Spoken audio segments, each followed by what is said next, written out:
بسم اللہ الرحمن الرحیم وبہ نستعین وصلی اللہ علی نبینا محمد وعلی آلہ وصحبہ اجمعین ومن تبعہم بإحسان الی یوم الدین وبعد قال اللہ تبارک وتعالی وقضى ربك الا تعبدوا الا اياه وبالوالدین احسانا۔ محترم حاضرین، سورہ بنی اسرائیل کی اس آیت کے ضمن میں کچھ باتیں پچھلے درس میں آپ کے سامنے پیش کی گئیں کہ وَقَضَى رَبُّكَ أَلَّا تَعْبُدُوا إِلَّا إِيَّاهُ، یہ تیرے رب کا فیصلہ ہے کہ عبادت صرف اللہ کی ہوگی، یعنی عبادت نام کی جتنی قسمیں ہیں وہ سب اللہ کے لیے کی جائے گی۔ اب سجدہ عبادت، قیام عبادت، رکوع عبادت، نذر و نیاز عبادت، قربانی عبادت، یہ تمام چیزیں عبادت ہے، اور عبادت کی جتنی قسمیں ہیں وہ صرف اللہ تبارک و تعالیٰ کے لیے کی جائے گی۔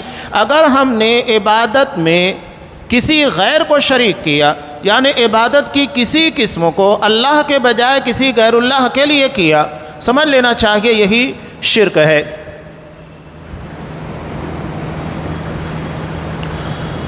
اب اس آیت کا دوسرا حصہ کہ اللہ تبارک و تعالیٰ نے ارشاد فرمایا وَبِالْوَالِدَيْنِ احسانا، کہ اللہ نے والدین کے ساتھ احسان کرنے کا حکم دیا۔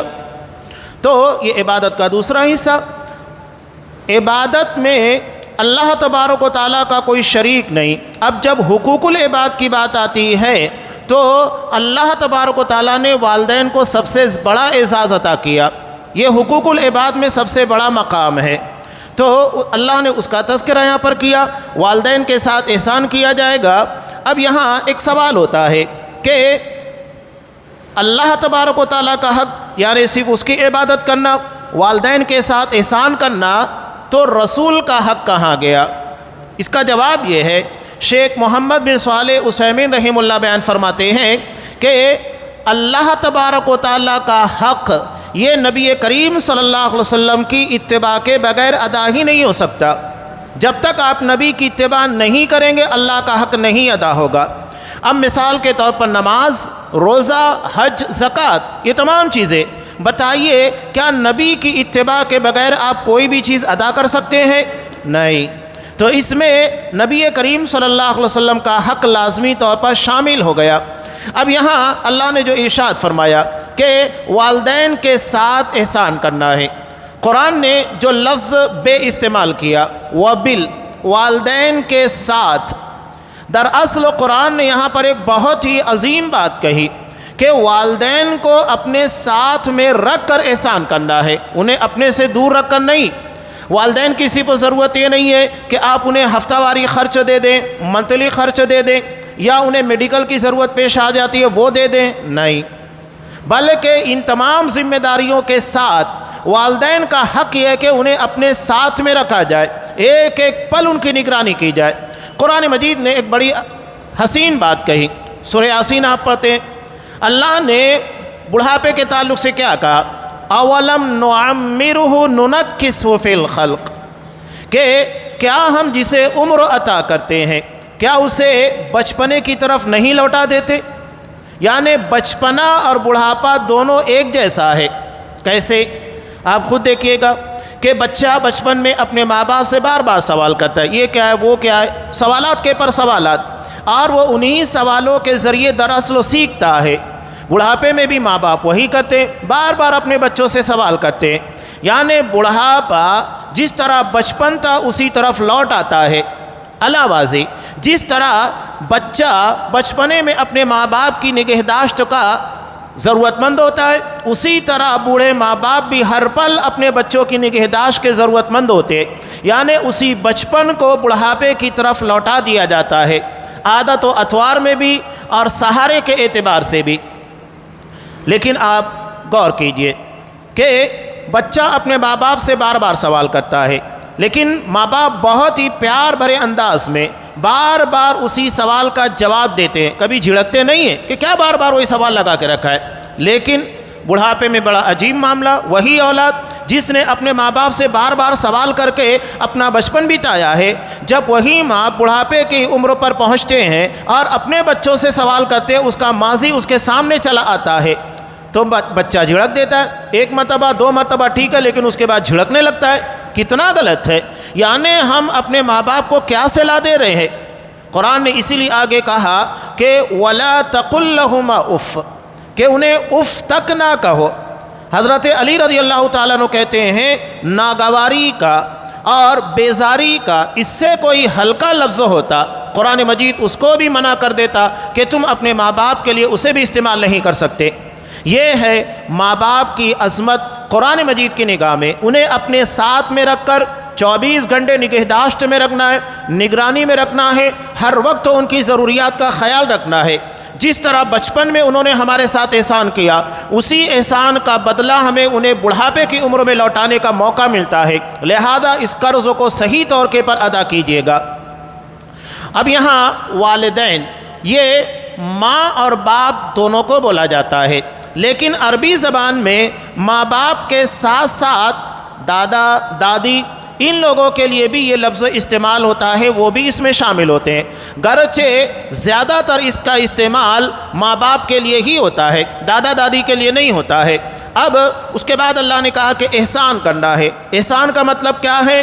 بذل المعروف، یعنی بہتر سے بہتر سلوک کرنا، بہتر سے بہتر نیکی کا رویہ ان کے ساتھ اختیار کرنا۔ وبالوالدین احسانا، اب یہاں اللہ تبارک و تعالیٰ نے جو بات کہی، کچھ باتیں میں ضمناً بھی آپ کے سامنے رکھنا چاہتا ہوں کہ یہاں قرآن نے ماں باپ کے مقام اور مرتبے کا اتنا خیال کیوں رکھا؟ دراصل یہ اسلام کی عظمت ہے، اسلام کی عظمت شان ہے کہ یہاں صرف اللہ کی عبادت اور بندگی نہیں ہے، بلکہ ساتھ ساتھ حقوق العباد کو بھی مد نظر رکھا گیا ہے۔ یہ نہیں کہ آپ بندوں سے کٹ جائیں، کسی جگہ کے پر اپنے آپ کو محصور کر لیں، بس اللہ اللہ کرتے رہیں، وہی دین ہے؟ نہیں، دین اللہ کی عبادت کے ساتھ ساتھ دراصل بندوں کے حقوق کی صحیح طور پر ادائیگی بھی ہے۔ اس لیے آگے قرآن مجید نے کئی اہم چیزوں کا تذکرہ بھی کیا۔ ایک بہت ہی پیارا اور حقیقی واقعہ، آج لوگ سعودی عرب کو بہت بدنام کرتے ہیں، بہت برائیاں بیان کرتے ہیں، جو نہیں ہیں وہ بھی بیان کرنے کی کوشش کرتے ہیں، لیکن کبھی اچھائیاں بھی بیان کر دیا کرو، کوئی بیان نہیں کرتا ہے۔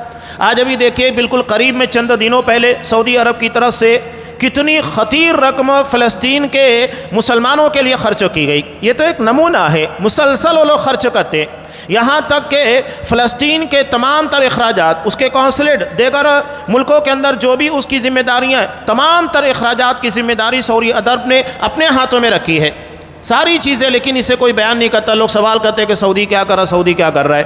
ارے وہ بتاتا نہیں ہے، تم لوگوں کی طرح ریاکاری نہیں کرتا ہے کہ کرنا کچھ نہیں، بتانا بہت کچھ ہے، وہ سب کچھ کر کے نکل جاتا ہے۔ اس کے نزدیک لوگوں کی خبروں میں آنا اہمیت نہیں رکھتا ہے، اپنے بھائیوں کی مدد کرنا زیادہ اہمیت رکھتا ہے۔ شاہ فہد رحمہ اللہ، ان کے زمانے میں خاص طور سے دو ملک امریکہ اور انگلینڈ، یہاں پر اسلام مخالف لہر بہت شدت کے ساتھ تھی، اور آج بھی رہتی، ایسا نہیں ہے، لیکن اللہ کا کرنا ایسا ہے کہ اسی مقام کے پر سب سے زیادہ لوگ مسلمان بھی ہوتے ہیں، اور آج یورپ میں اتنی بڑی تعداد کے اندر لوگ مسلمان ہو رہے ہیں۔ کوئی سوال کرتا ہے کہ وہ مسلمان کیسے ہو رہے ہیں؟ کون ان کے پیچھے کام کر رہا ہے؟ کون انہیں اسلام کے بارے میں سمجھا رہا ہے؟ ہر چیز کے پیچھے آپ اٹھا کر دیکھیں گے سعودی عرب کی خدمات، یہاں تک کہ اگر کوئی شخص جو امریکہ، لندن اور یورپ وغیرہ کا پادری ہوتا ہے، اگر یہ مسلمان ہوتا ہے، سعودی عرب اپنی جیب سے ان کے لیے سب سے بڑی رقم خرچ کرتا ہے، جتنا انہیں اپنے چرچوں میں ملا کرتا ہے اس سے کہیں زیادہ رقم ان کے پر خرچ کرتا ہے۔ وہ جو اللہ نے دیا ہے وہ خرچ کر رہا ہے، آپ کو اللہ نے جو دیا آپ خرچ کیجئے۔ ہمارے درمیان کتنے نان مسلم ہیں، ہم کتنے مسلمانوں کو دعوت دیتے ہیں، ہمارے درمیان کتنے قبر پجے ہیں اللہ کو چھوڑ کر غیر اللہ کی عبادت کرنے والے، ہم نے کتنوں کے پر اسلام کی صحیح شکلوں کو پیش کیا، اس کی تعلیمات کو پیش کیا ہے، ہمارے پاس بات کرتے ہیں، ہمارے پاس اعتراض کے لیے بہت کچھ ہے، لیکن پلٹ کر جب تم سے سوال ہوگا تو کیا جواب دو گے؟ آج کیا اسلام کا حقیقی تصور ہمارے درمیان ہے؟ کیا ہمیں عقید توحید کا علم ہے؟ آج بہت سارے لوگ صحابہ کرام کے تعلق سے کچھ باتیں کرتے ہیں، جب ان سے سوال کر لیا جائے بتاؤ ارکان ایمان کیا ہیں، کتنے ہیں، نہیں بتا پاتے۔ ان لوگوں سے سوال ہوتا ہے کہ اسلام کے ارکان کیا کیا ہیں، نہیں بتا پاتے۔ یعنی جو بنیادی چیزیں ہر مسلمان کی ضرورت ہے اس کے بارے میں کسی کو علم نہیں، اس کے بارے میں کوئی جواب نہیں۔ اللہ اس بارے میں تمام مسلمانوں سے سوال کرے گا۔ قبروں میں جانے کے بعد 3 سوالوں کا جواب ہر کسی کو دینا ہے، اسی کو اصول ثلاثہ کہا جاتا ہے۔ من ربک، ما دینک، من نبیک، کہ تیرا رب کون، تیرا دین کیا ہے، تیرا نبی کون ہے۔ ان 3 سوالوں کا جواب ہر مسلمان کو دینا ہے۔ اب جب ہم رب کی حقیقت کو نہیں جانتے، اسلام کی تعلیمات سے آگاہ نہیں، نبی کریم صلی اللہ علیہ وسلم کے حقوق سے آگاہ نہیں، نہ اس کو ادا کرتے، کیا جواب دیں گے؟ یہ ہر مسلمان کو جواب دینا ہے۔ اللہ قبروں میں سوال نہیں کرے گا کہ صحابہ کے درمیان کچھ معاملات ہوئے تھے، اس کا جواب دو، تم کس کی طرف تھے، یہ سوال نہیں ہونے والا ہے۔ اللہ ہم سے ہمارے عقیدوں کے بارے میں، ہمارے منہج کے بارے میں سوال کرے گا، اس کی تیاری کیجیے گا۔ یہ عالمی سطح کی سیاست میں الجھنا اور اصحاب کرام جو 1400 سال پہلے دنیا سے چلے گئے ان کے بارے میں باتیں کرنا، ان کے تنازعات مشاجرات کو لا کر پیش کرنا، چلو ٹھیک ہے، ہم نے ان کے درمیان کے تنازعات کو حل کر دیا، تو حل کرنے کے بعد فائدہ کیا ہوگا؟ بتائیے، کیا دونوں فریق زندہ ہیں؟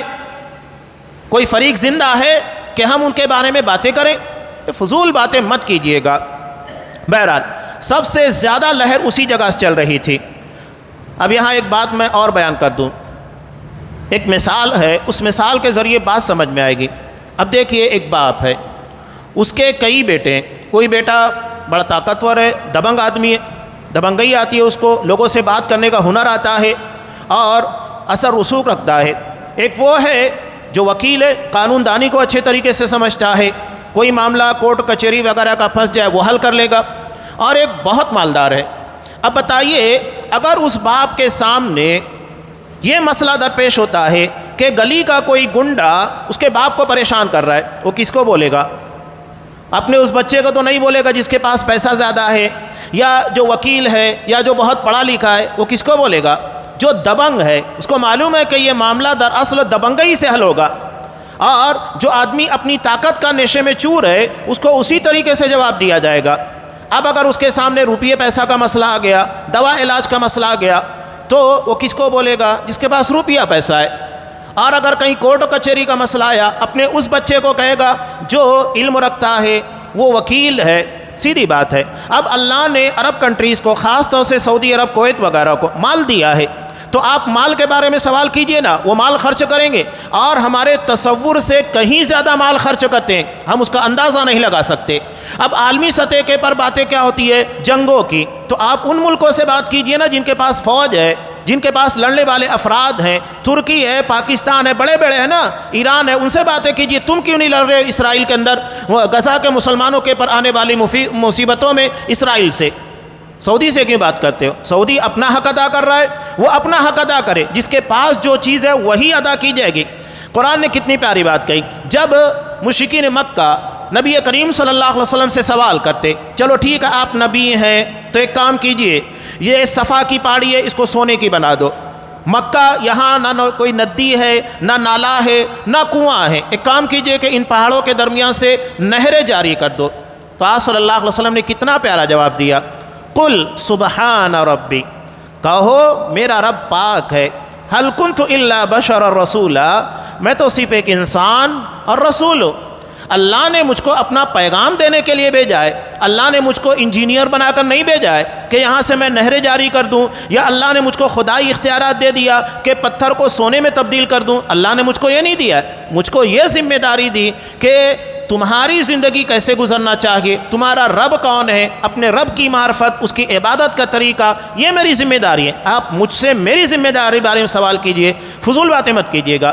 اور اگر کوئی ڈاکٹر ہے، مثال کے طور پر ڈاکٹر ہے، تو کیا آپ اس کے پاس جا کر اپنا کنسٹرکشن کا مسئلہ حل کرتے ہیں کہ آج میرے گھر میں لیکیج ہو رہا ہے، ڈاکٹر صاحب اس کو صحیح کر دیجئے گا؟ وہ آپ کو دھکے دے کر باہر نکالے گا۔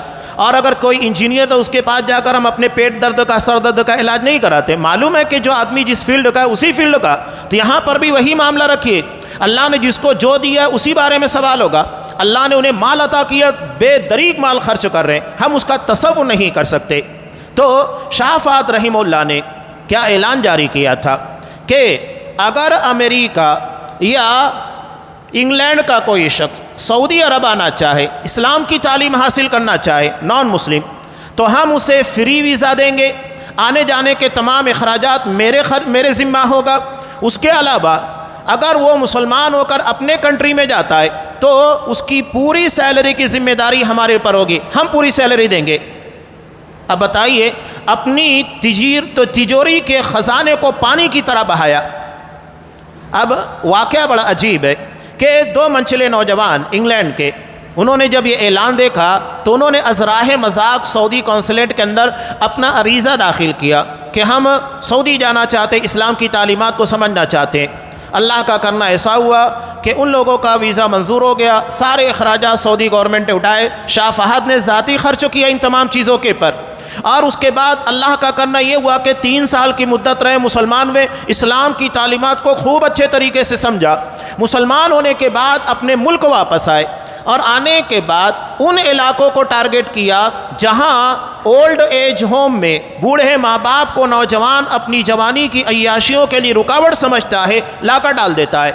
وہاں جا کر انہوں نے کچھ نہیں کیا، وہاں جا کر انہوں نے صرف قرآن مجید کی ان آیتوں کو پیش کیا، اسلام کی ان احادیث کو پیش کیا جو ماں باپ کے ساتھ احسان کرنے کا حکم دیتے ہیں۔ ایک بوڑھا شخص روتے ہوئے کھڑا ہوا، کہا کہ آپ لوگ یہاں آنے میں 30 سال کی دیری کر چکے ہیں، اگر 30 سال پہلے تم لوگ یہاں آتے، ہمیں اسلام کی ان تعلیمات سے روشناس کراتے، تو آج ہمارے بچے ان تعلیمات کی بنیاد کے پر ہمیں یہاں چھوڑ کر نہیں جاتے بلکہ اپنے ساتھ رکھتے، اور ان تعلیمات کی بنیاد کے پر وہ خدمت انجام دیتے جو ہم ان سے توقع اور امید رکھتے ہیں۔ تو یہ بتانے کا مقصود یہ ہے کہ کون کیا خدمات انجام دے رہا ہے، ہم اس کی جانب توجہ نہیں، عیب کے پر بہت نظر ہے لیکن خدمات کے پر کوئی نظر نہیں ہے۔ اب یہاں والدین کے تعلق سے ابھی کریم میں آپ دیکھیے 1-2 دن پرانی رپورٹ ہے، یہاں ہندوستان کا ایک چینل ایسی جگہ کے پر پہنچا، یہ ہمارا اپنا ملک ہے، یہ بیماری یہاں تک پہنچ چکی ہے کہ اپنے بوڑھے ماں باپ کو اولڈ ایج ہوم میں لے جا کر ڈال دیا گیا، اور ایسی جگہ رکھا گیا ہے ہفتوں کوئی پوچھنے والا نہیں۔ جب رپورٹر وہاں پہنچے تو حیران رہ گئے، اور انہیں اسی حالت میں چھوڑ دیا جاتا ہے۔ کتنا افسوس ہوتا ہے کہ بوڑھے ماں باپ جو ہر وقت اپنے بچے کی نگہداشت کے ضرورت مند ہوتے ہیں، ان کے ساتھ کیا سلوک کیا جا رہا ہے، جبکہ وہی ماں باپ اپنے بچے کے لیے سوچئے کہ بچہ جب چھوٹا ہوتا ہے اس کے ساتھ کتنا زیادہ خیال رکھتے ہیں، ماں ہر پل اس کے پر نگرانی رکھتی ہے، باپ جب تک گھر میں ہوتا ہے اس کے پر نظر رکھتا ہے، ایک ایک چیز کا خیال رکھا جاتا ہے، اور ماتھے کے پر کبھی سلوٹ نہیں آتی کہ بچے کی پرورش میں اتنی تکلیف ہو رہی ہے تو ان کے ماتھوں کے پر سلوٹیں آئے، بہت ہی خوشی کے ساتھ، ممتا کے ساتھ یہ تمام چیزوں کو وہ نبھا لے جاتے ہیں۔ قرآن وہی کہہ رہا ہے وَبِالْوَالِدَيْنِ إِحْسَانًا، اس کے بعد آگے اللہ تبارک و تعالیٰ نے ارشاد فرمایا وَقُلْ لَهُمَا قَوْلًا كَرِيمًا، کہ ان سے سکون اطمینان کے ساتھ بات کرنا ہے۔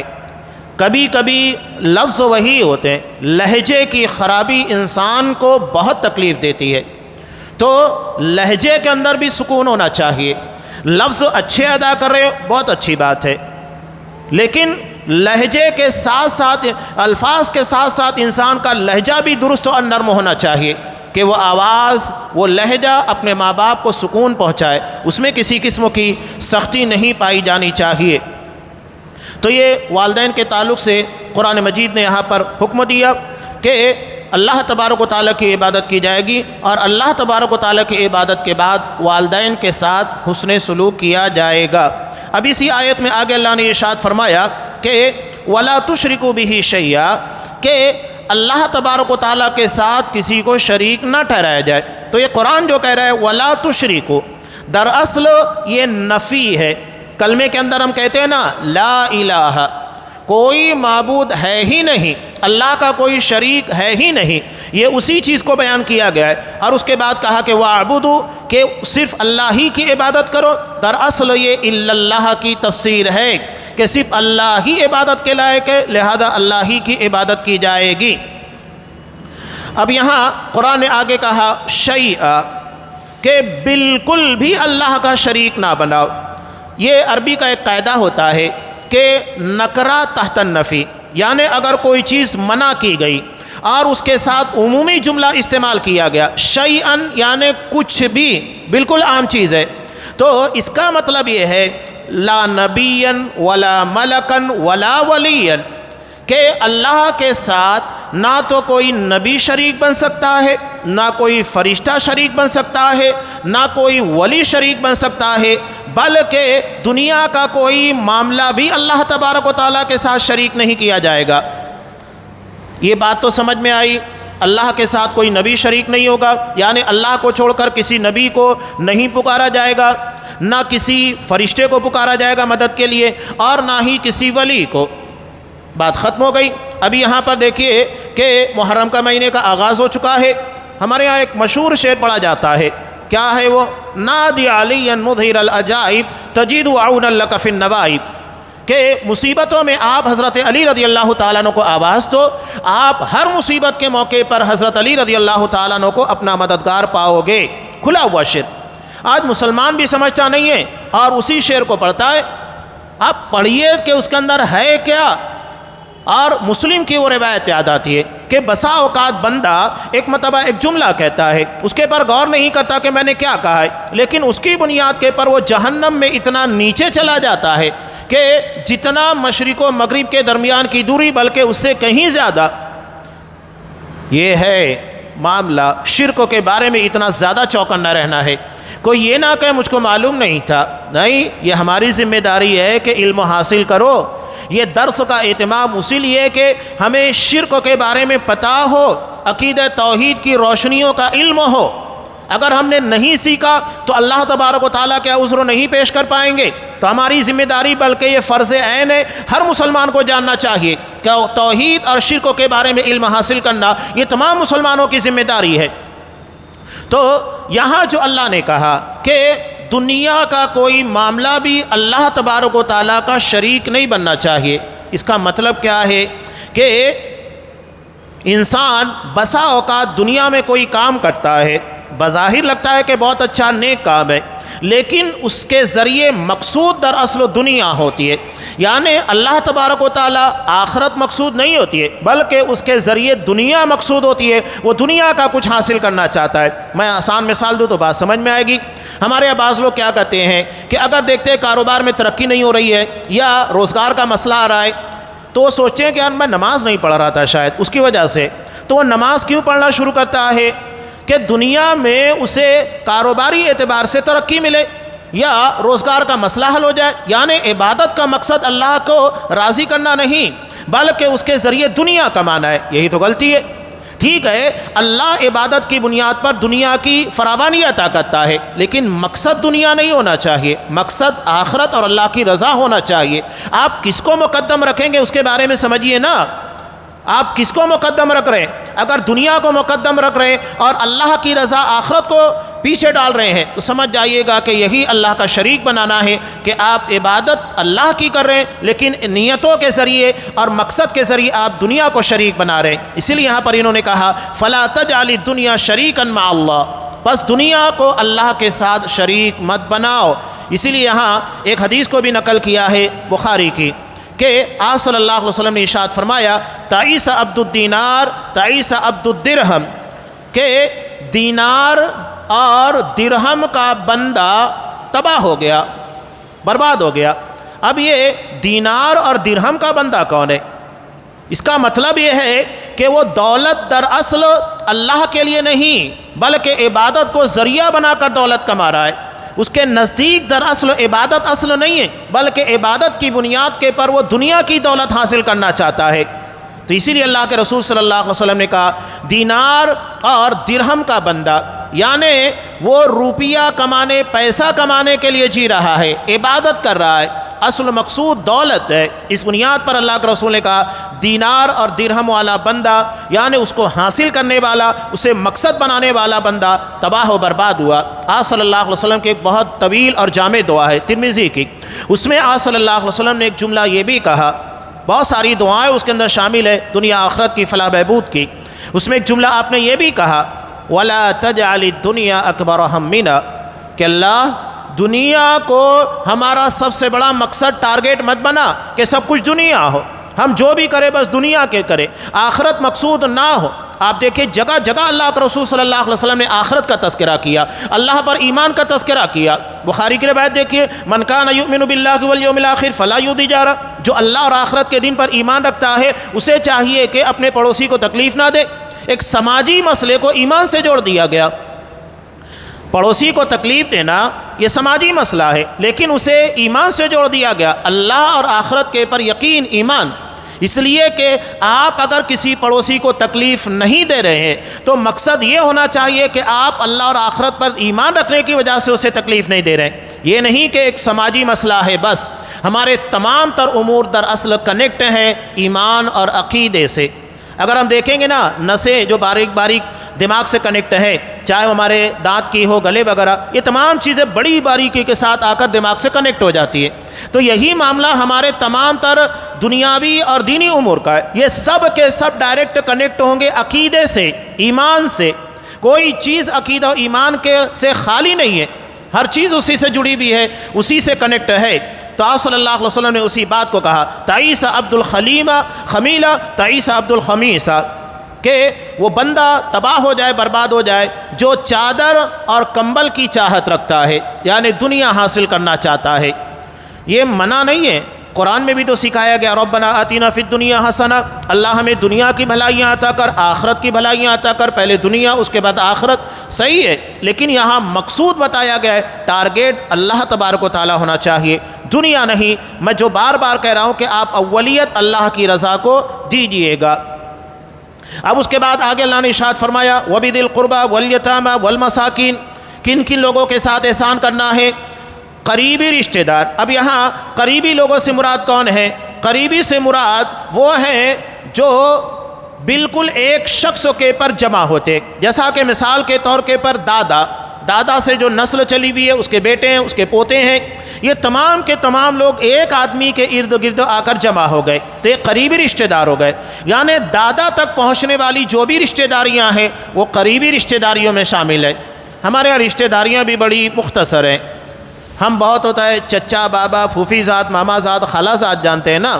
آج صلی اللہ علیہ وسلم نے رشتہ داری کو اس سے بہت آگے رکھا ہے۔ وہ حدیث پڑھیے، مسلم کی روایت، کہ آپ صلی اللہ علیہ وسلم نے ارشاد فرمایا کہ انکم ستفتحون ارضا یسمى فیہا القیرات، ان قریب اللہ تمہیں ایک ایسی زمین کے پر غلبہ دے گا، تم اسے فتح کرو گے کہ جس زمین کے پر کرنسی کے نام کے پر قیرات استعمال ہوتا ہے، جیسا کہ ہمارے یہاں روپیہ ہے، امریکہ کے اندر ڈالر ہے، سعودی عرب کے اندر ریال ہے، درہم ہے، اسی طرح اس جگہ کے پر قیرات استعمال ہوتا ہے کرنسی کے طور پر۔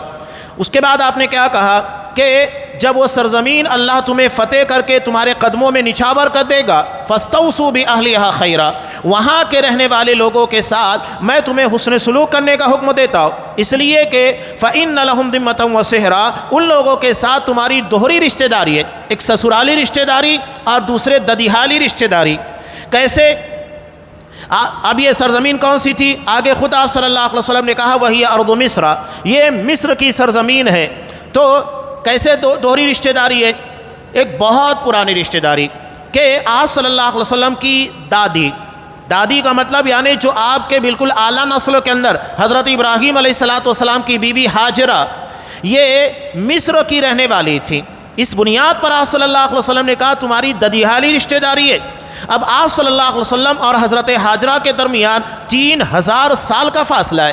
سوچئے اتنی پرانی رشتہ داری جو 3000 سالوں پر مشتمل ہے، آپ نے اس رشتہ داری کا پاس و لحاظ کرنے کا حکم دیا۔ اور دوسری آپ صلی اللہ علیہ وسلم کی سسرالی رشتہ داری، آپ صلی اللہ علیہ وسلم کے بیٹے حضرت ابراہیم رضی اللہ تعالیٰ جو 18 مہینے کی عمر میں انتقال کر گئے، جو حضرت ماریہ قبطیہ رضی اللہ تعالیٰ عنہ کے بطن سے تھے، آپ کی لونڈی تھی، وہ مصر کی رہنے والی تھی، تو اس اعتبار سے وہ سسرالی رشتہ داری ہو گئی۔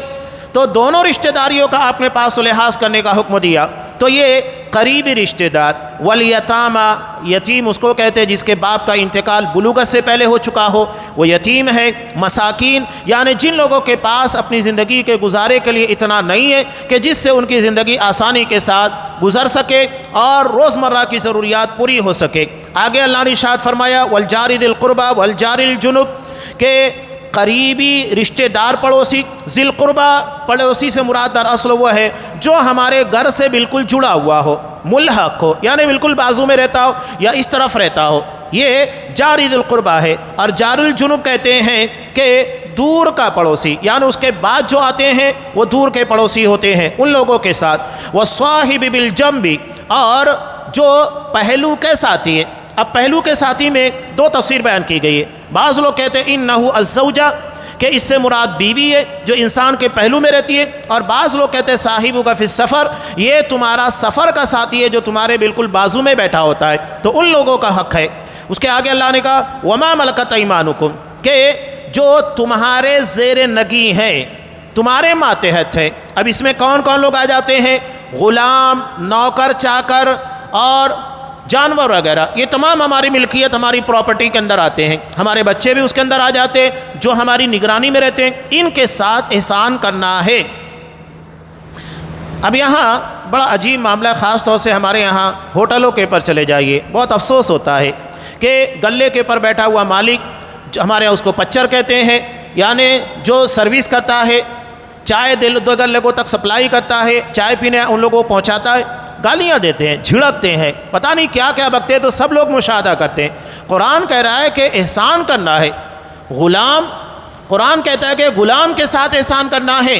یہ تو غلام سے اوپر ہے کہ وہ صرف نوکری کے لیے ہے۔ غلام تو 24 گھنٹے آپ کے زیر نگی ہوتا ہے، نوکر تو آپ کے پاس 5 گھنٹہ 10 گھنٹے کے لیے آتا ہے۔ احسان، اور یہ کارخانے میں جو کام کرنے والے یا جو مالک ہوتے ہیں، سیٹ لوگ ہیں، ان کی بھی ذمہ داری ہے کہ اپنے ماتحتوں کے ساتھ، چاہے آپ کے لوم کے پر کام کرنے والا مزدور ہو، گھڑی لگانے والا ہو، سائزنگ میں کام کرنے والے افراد ہو، یہ تمام لوگ اس کے اندر شامل ہے۔ قرآن کہتا ہے ان تمام لوگوں کے ساتھ احسان کرنا ہے، ایسی زبان استعمال کی جائے جن سے انہیں تکلیف نہ ہو، ویوہار ایسا ہونا چاہیے کہ ان کے ساتھ کوئی بدتمیزی نہ ہو۔ یہ نہیں کہ اللہ نے آپ کو امیر بنا دیا، سیٹ بنا دیا، تو آپ اپنے نوکر کو کچھ بھی بولیں گے، گالی دے دیں گے، نہیں۔ یہ قرآن مجید کی عظمت اور اسلام کی عظمت کی سب سے شاندار دلیل ہے۔ اور آگے اللہ نے کہا کہ اللہ اس شخص کو پسند نہیں کرتا کان مختالا فخورا، جو مختال اور فخور ہو۔ مختال کس کو کہا جاتا ہے؟ مختال اس کو کہتے ہیں جو اپنے انداز سے تکبر کو ظاہر کرے، یعنی اس کے چلنے کے انداز میں تکبر جھلکے، گھمنڈ جھلکے، یہ چیزیں۔ اور فخور اس کو کہتے ہیں جو اپنی بات سے، ایک ہوتا ہے بغیر بولے یعنی اس کا ایٹیٹیوڈ ہے، اور دوسرا ہے اس کی زبان۔ یہ دونوں چیزوں کے ذریعے اگر کوئی تکبر کا اظہار کرتا ہے، اللہ ایسے مستی خور کو، گھمنڈ کرنے والے کو، فخر اختیار کرنے والوں کو پسند نہیں کرتا ہے۔ یہ اس آیت سے جڑی ہوئی تمام باتیں تھیں جو یہاں پر لا کر پیش کی گئی۔ اب اس کے بعد اگلی آیت آ رہی ہے جو سورہ انعام کی ہے، جس میں 10 کمانڈمنٹس ہیں، 10 فرمان ہیں، بڑی مشہور آیت ہے۔ یہ اللہ نے ان آیت کو، ان 10 احکامات کو تورات کے اندر بھی نازل کیا تھا اور اسے قرآن مجید کے اندر بھی نازل کیا ہے۔ بڑے اہم احکامات ہیں جو اللہ کی توحید سے لے کر سماجی زندگی سے جڑے ہوئے ہیں۔ اس میں انشاءاللہ یتیموں کے تعلق سے، مسکینوں کے تعلق سے کچھ باتیں آئے گی، وہ ہم تفصیل کے ساتھ رکھنے والے۔ یہ ہمارے ایمان اور عقیدے کا حصہ ہے۔ جب اللہ پر ہم یقین رکھتے ہیں، ایمان رکھتے ہیں، تو اللہ نے ان لوگوں کے ساتھ جو کرنے کا حکم دیا ہے ہمیں ویسے ہی کرنا ہے۔ ایمان کا مطلب یہ نہیں ہے کہ آپ صرف اللہ کو مانتے، اللہ کی بھی ماننا ہے، تبھی آپ کا ایمان مکمل ہوگا۔ صرف اللہ کو ماننے سے نہیں، اللہ کی ماننے سے آپ کا ایمان مکمل ہوگا۔ اللہ تبارک و تعالی ہمیں اس کی توفیق دے۔ جو احکامات قرآن اور حدیث کی شکل میں ہماری زندگی کی اصلاح کے لیے بیان کیے گئے، اللہ ہمیں ان احکامات کو سمجھنے کے ساتھ اس کے پر عمل کی توفیق عنایت فرمائے۔ آمین۔ وآخر دعوانا ان الحمد للہ رب العالمین۔